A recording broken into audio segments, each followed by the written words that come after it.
الحمد لله رب العالمين والعاقبة للمتقين والصلاة والسلام على سيد المرسلين أما بعد فأعوذ بالله من الشيطان الرجيم بسم الله الرحمن الرحیم۔ آئیے حضرات، ہم اور آپ اپنے آقا و مولا حضور تاجدار مدینہ صلی اللہ تعالی علیہ وسلم کی بارگاہ میں صلاۃ و سلام کا نذرانہ عقیدت پیش کریں اور بلند آواز سے پڑھیں صلی اللہ علیہ وآلہ وأصحابہ وسلم تسلیما کثیرا کثیرا۔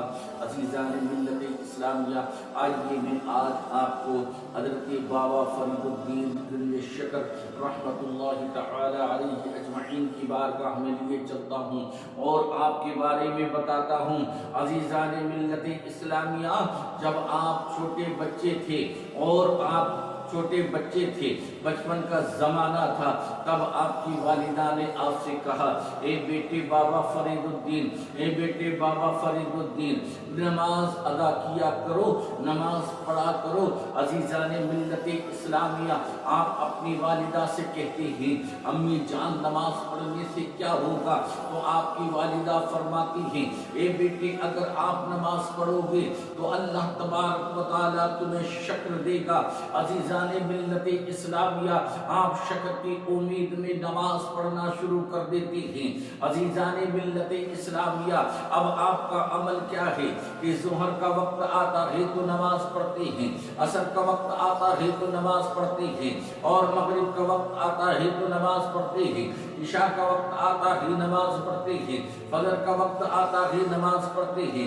عزیزان ملت اسلامیہ، یہ آپ کا عمل ہوا ہے۔ اب آپ کی والدہ کا کیا عمل ہے؟ آپ کی والدہ کا عمل یہ ہے کہ جب بیٹا نماز پڑھنے کے لیے مصلی بچھاتا ہے تو آپ کی والدہ اس مصلی کے نیچے شکر کی پڑیا رکھ دیتی ہے، اور بیٹا نماز سے فارغ ہونے کے بعد اس شکر کو نکالتا ہے اور کھا لیتا ہے۔ عزیزان ملت اسلامیہ، کچھ دنوں کے بعد کیا ہوتا ہے؟ ہوتا یہ ہے عزیزان ملت اسلامیہ کہ کچھ دوست ان کے شہر سے آتے ہیں اور آنے کے بعد کہتے ہیں، اے بابا فرید الدین چلو ہمارے ساتھ شکار کو چلو۔ عزیزان ملت اسلامیہ، آپ شکار کی طرف روانہ ہوتے ہیں اور شکار کے لیے جنگل کی طرف جاتے ہیں۔ عزیزان ملت اسلامیہ، جیسا کہ آپ کی والدہ نے ظہر کا وقت ہوا تو نماز پڑھانے کو کہا، عصر کا وقت ہوا تو نماز پڑھانے کو کہا، مغرب کا وقت ہوا تو نماز پڑھنے کو کہا، عشاء کا وقت ہوا تو نماز پڑھنے کو کہا، فجر کا وقت ہوا تو نماز پڑھنے کو کہا۔ عزیزان ملت اسلامیہ، جب ظہر کا وقت ہوا تو آپ نے اپنے ساتھیوں سے کہا، اے میرے پیارے ساتھیوں سنو، میں کوئی بات کہنے کے لیے جا رہا ہوں، اس پر آپ غور کریں، اس پر آپ توجہ دیں۔ عزیزان ملت اسلامیہ، اس کے بعد ہوتا یہ ہے، آپ اپنے دوستوں سے، اپنے یاروں سے کہتے ہیں، اے میرے پیارے یارو سنو، اے میرے پیارے دوستو سنو، اگر آپ نماز پڑھ لو، ظہر کا وقت ہے، میں بھی نماز پڑھ لیتا ہوں، آپ بھی نماز پڑھ لیجئے۔ تو آپ کے یار کہتے ہیں، آپ کے دوست کہتے ہیں، اے بابا فرید الدین یہ تو بتاؤ نماز پڑھنے سے کیا ہوگا؟ نماز پڑھنے سے کیا ہوگا؟ تو آپ فرماتے ہیں، اے لوگو سنو، اگر آپ نماز پڑھتے ہو تو اللہ تبارک و تعالی آپ کو شکر کی پڑیا دے گا۔ عزیزان ملت اسلامیہ، اس کے بعد ہوتا یہ ہے کہ وہ لوگ پہلے تو آپ پر یقین نہیں کر رہے تھے، لیکن بعد میں جب بابا فرید الدین نے ان کو زیادہ کہا اور زیادہ کہنے کے باوجود تیار کر لیا تو وہ تیار ہو جاتے ہیں۔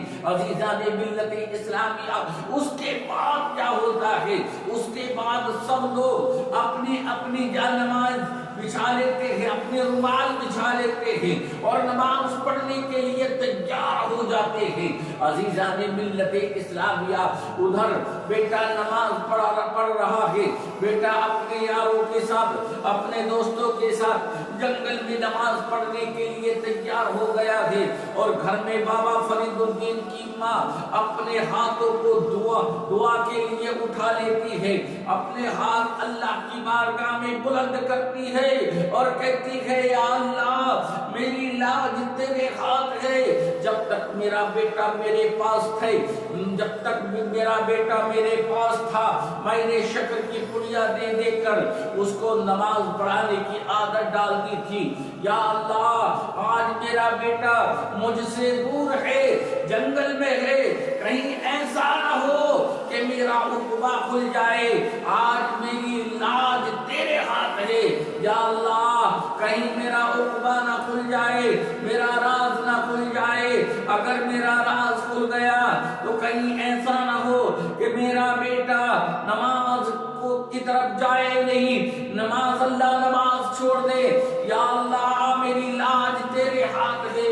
عزیزان ملت اسلامیہ اتنا ماں نے دعا کی تھی، ابھی ہاتھ نیچے نہیں آئے تھے، اللہ تبارک و تعالیٰ نے فرشتوں کو حکم دیا کہ جاؤ شکر کا انتظام کر دو۔ اللہ تبارک و تعالیٰ کا ارشاد ہوا جاؤ شکر کا انتظام کر دو، جنگل میں انتظام کر دو۔ عزیزان ملت اسلامیہ جب بچے اپنی اپنی نماز فارغ ہو چکے ہیں، نماز ادا کر چکے ہیں، نماز پوری پڑھ چکے ہیں، اس کے بعد جب دیکھتے ہیں تو اللہ تبارک و تعالیٰ کی توفیق دے، اللہ تبارک و تعالیٰ نے جو ارشاد فرشتے کو فرما دیا تھا کہ جاؤ انتظام کر دو، تو جنگل میں بھی اللہ تبارک و تعالیٰ نے شکر کا انتظام کر دیا ہے۔ سبحان اللہ۔ عزیزان ملت اسلامیہ اس کے بعد جب شکر کا انتظام ہو جاتا ہے تو آپ کے دوست جو ہیں، آپ کے یار جو ہیں، وہ آپ کا لقب دیتے ہیں، وہ آپ کا نام بتاتے ہیں، وہ آپ کا نام بیان کرتے ہیں کہ آج سے تمہارا نام بابا فرید الدین گنج شکر رحمت اللہ تعالی علیہ اجمعین ہے۔ عزیزان ملت اسلامیہ یہ اللہ کے ایسے ولی ہیں، یہ اللہ کے ایسے ولی ہیں، یہ آج بھی ان کے مزار مقدس پر جا کر دنیا فاتحہ خوانی کرتی ہے، دنیا جا کر فاتحہ پڑھتی ہے، دعائیں مانگتی ہے، اللہ تبارک و تعالی دعاؤں کو قبول کرتا ہے۔ اے میرے پیارے دوستو اپنی ماؤں کا دل نہ دکھایا کرو، اپنی ماؤں کی بد دعائیں نہ لیا کرو، زیادہ سے زیادہ آپ اپنی والداؤں کی دعائیں لیا کرو، کیونکہ اللہ تبارک و تعالی